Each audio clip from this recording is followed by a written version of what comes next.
Информацию о том, что задержан второй подозреваемый в нападении на туристов и убийстве Андрея Кабанова, еще в воскресенье распространила служба государственной безопасности Абхазии. Сегодня данный факт подтвердила и Генеральная прокуратура республики. В результате слаженных совместных оперативно-розыскных мероприятий Службы государственной безопасности и Министерства внутренних дел Республики Абхазия были установлены лица, совершившие разбойное нападение на семью Кабанова и Чижикова и убийство Кабанова, имевшего место 11 июля 2017 года в селе Приморское Гудаутского района. Разбойное нападение на группу отдыхающих из Москвы произошло неделю назад, 11 июля. Примерно в полдень в селе Приморское Гудаутского района на безмятежно проводивших время на берегу моря туристов напали двое неизвестных в масках. Вооруженные автоматическим и холодным оружием, преступники стали угрожать физической расправой, требуя от туристов денег и драгоценностей. Злоумышленникам удалось взять в заложники двоих женщин и 4 детей. Один из мужчин оказал сопротивление нападавшим и был тяжело ранен. Грабители нанесли ему 2 ножевых ранения в область грудной клетки и оставили умирать на берегу. Раны оказались смертельными. Сердце Андрея Кабанова перестало биться уже в больнице. 33-летний москвич занимался спортом, увлекался самбо и очень любил путешествовать. Активный образ жизни и такой же отдых Андрей Кабанов предпочитал больше всего. В нашу страну он приехал с семьей, с супругой и 2 детьми. Сестра Наталья с зятем и тоже 2 детьми соблазнилась рассказами Андрея о красотах Абхазии. В этот день они планировали ловить рыбу, устроить пикник, наслаждаться морем, тишиной и покоем, пока не пришли грабители. Силовые подразделения Абхазии все это время проводили необходимые оперативно-розыскные мероприятия, чтобы установить, определить и задержать лиц, совершивших данное преступление. По сигналу «Тревога» сотрудники милиции оцепили район от 71 по 73 километр республиканской трассы по периметру лесополосы и болотистой местности. К розыскным мероприятиям были привлечены кинологи и авиация. Прокуратура Гудаутского района возбудила уголовное дело по факту убийства, похищения и разбойного нападения. При УВД города Гудаута создан оперативный штаб. Возглавляет его генеральный прокурор Абхазии.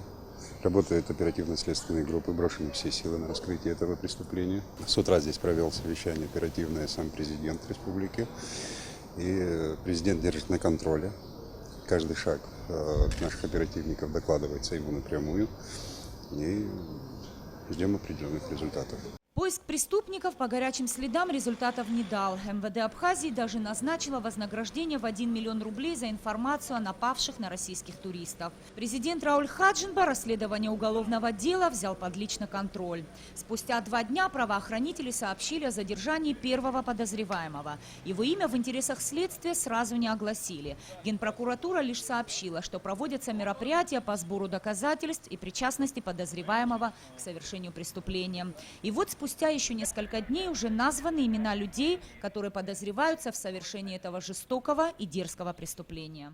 15 июля 2017 года задержан Джинджоли Адгур Васильевич, 1988 года рождения, и 16 июля 2017 года задержан второй подозреваемый Джинджоли Даур Васильевич, 1987 года рождения, жители села Бугархук Гудаутского района, являющиеся родными братьями. Один из задержанных активно сотрудничает со следствием, дает признательные показания, в результате которых установлены местонахождение и изъято автоматическое оружие и другие вещественные доказательства, имеющие значение по делу. В настоящее время проводятся следственно-оперативные мероприятия. Историю нападения на туристов жители Абхазии восприняли как личную трагедию. Ведь одно дело – несчастный случай, который может произойти с каждым. Тут же хладнокровный расчет и жажда наживы, лишившие семью, мужа, отца и брата. Несчастье, произошедшее в Абхазии, некоторых отпугнуло от поездки в нашу страну души. Но спустя пару дней туристы поехали вновь. Желающих увидеть самые яркие, красивые, нетронутые рукой человека живописные виды маленькой республики становится больше с каждым днем. По карте, по желанию, то есть, увидеть какое-то что-то новое, что-то интересное. Планируем, какой-нибудь экстрим, что-то ощутить новое, какие-то новые ощущения, эмоции. Море ласковое, теплое. Давно отдыхаете? Да, уже 10 дней. Ну как? Со Ставрополя, отлично.